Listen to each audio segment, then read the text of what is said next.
Halo, perkenalkan saya Intanur Rahma Saputri. Saya di sini akan menjelaskan tentang keterkaitan sistem organ dengan fungsinya serta kelainan atau gangguan pada sistem pencernaan makanan. Mari kita lanjutkan pada pembahasan. Sistem pencernaan manusia adalah jaringan organ yang saling bekerja sama untuk mencerna makanan, menyerap nutrisi, dan menghilangkan sisa pencernaan. Setiap organ memiliki peran khusus dalam proses ini. Berikut adalah beberapa contoh keterkaitan antara organ dan fungsinya dalam sistem pencernaan, beserta kelainan atau gangguan yang dapat terjadi. Pertama, rongga mulut atau caphumoris. Di dalam rongga mulut makanan dicampur dengan air ludah. Dengan demikian, di rongga mulut organ pencernaan yang terlibat adalah lidah, gigi, dan kelenjar ludah. Di dalam mulut terjadi proses pencernaan secara mekanik, yaitu proses pengunyahan makanan dengan gigi yang dibantu oleh lidah, dan pencampuran makanan dengan air ludah.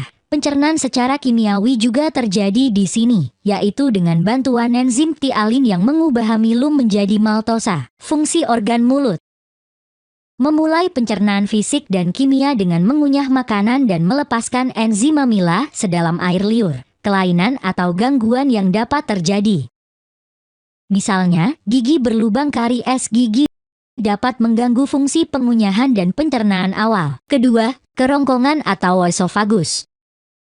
Setelah melalui rongga mulut, makanan akan masuk ke dalam tekak faring. Setelah melalui faring, makanan menuju esofagus. Esofagus adalah suatu organ berbentuk tabung lurus, berotot dan berdinding tebal yang memanjang menuju lambung.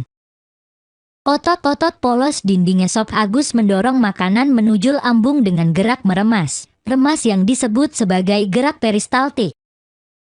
Antara faring dan esofagus terdapat daerah pertemuan antara saluran pernapasan dan saluran makanan. Untuk mencegah supaya makanan tidak masuk ke saluran pernapasan, pada pangkal faring terdapat lapisan penutup yang disebut epiglotis.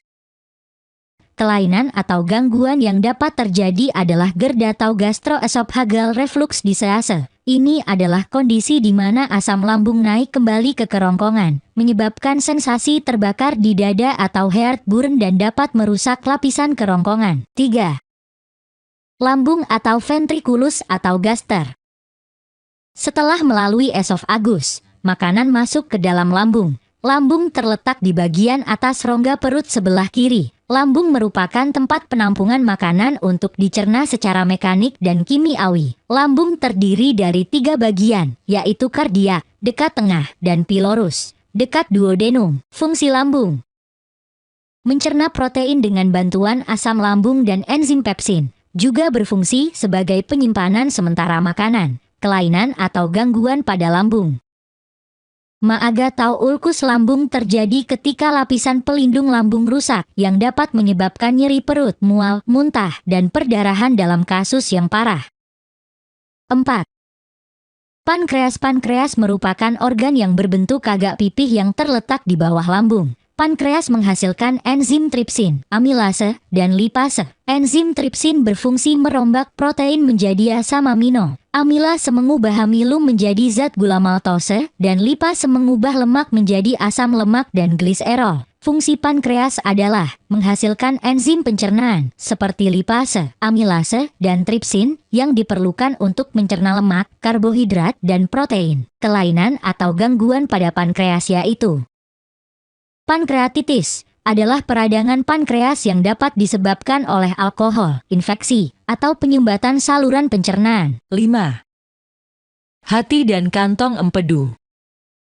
Hati merupakan kelenjar pencernaan terbesar yang berfungsi menghasilkan cairan empedu berwarna hijau tua dan terasa pahit. Empedu yang dihasilkan oleh hati dikumpulkan dalam suatu tempat yang umumnya disebut kantung empedu. Kantung empedu berfungsi untuk menyimpan cairan empedu yang dihasilkan hati. Cairan empedu mengandung garam empedu dan zat warna empedu. Fungsi: hati menghasilkan empedu yang disimpan di kantong empedu, yang digunakan untuk mencerna lemak. Kelainan dan gangguan yang dapat terjadi yaitu: batu empedu dapat terbentuk di kantong empedu, menyebabkan nyeri dan gangguan pencernaan. 6. Usus halus atau intestinum tenul. Usus halus merupakan saluran pencernaan makanan yang paling panjang, 8,5 meter. Pencernaan yang terjadi di dalam usus halus berlangsung secara kimiawi atau secara enzimatis. Makanan yang berbentuk bubur masuk ke usus halus bersifat asam karena mengandung kel, sehingga merangsang sel kelenjar usus untuk mengeluarkan getah usus. Usus halus terdiri atas 3 bagian, yaitu usus 12 jari, duodenum, usus kosong, jejunum dan usus penyerapan. Ileum, fungsi usus halus. Tempat utama penyerapan nutrisi dari makanan yang sudah dicerna. Kelainan atau gangguan yang dapat terjadi yaitu celiac disease adalah kelainan autoimun di mana tubuh tidak mentoleransi gluten yang dapat merusak usus halus. Juga, penyakit Crohn dan colitis ulcerativa adalah penyakit radang usus yang dapat mengganggu penyerapan nutrisi. 7. Usus besar atau intestinum crasum atau colon bahan makanan yang sudah melalui usus halus selanjutnya masuk ke dalam usus besar. Manusia memiliki panjang usus besar kurang lebih 1 meter yang terdiri atas 2 bagian, yaitu usus tebal. Kolon dan poros usus. Rektum. Usus tebal dibedakan menjadi 3 bagian, yaitu bagian yang naik, bagian mendatar, dan bagian menurun. Tepat pada bagian pertemuan antara usus halus dan usus besar atau pada bagian pangkal usus besar terdapat usus buntu, sekum. Fungsi utama usus besar adalah mengatur penyerapan air. Sejumlah besar air telah dikeluarkan ke dalam lambung dan usus halus oleh berbagai kelenjar pencernaan. Supaya tidak kehilangan banyak air maka air dalam usus besar harus diserap kembali ke dalam tubuh. Kelainan atau gangguan yang dapat terjadi adalah colitis ulcerativa. Ini adalah penyakit radang usus lainnya yang memengaruhi usus besar dan rektum. Gejala meliputi diare berdarah, kram perut, dan kehilangan berat badan. 8. Anus. Bagian akhir usus besar adalah poros usus atau rektum. Rektum bermuara di dubur atau anus. Anus adalah jalan pembuangan sisa makanan yang tidak terpakai oleh tubuh beserta gas-gas yang berbau disebut tinja atau feces. Feces dikeluarkan melalui lubang akhir dari saluran pencernaannya itu anus. Fungsi: menyerap air dan elektrolit dari sisa pencernaan, membentuk tinja, kelainan atau gangguan.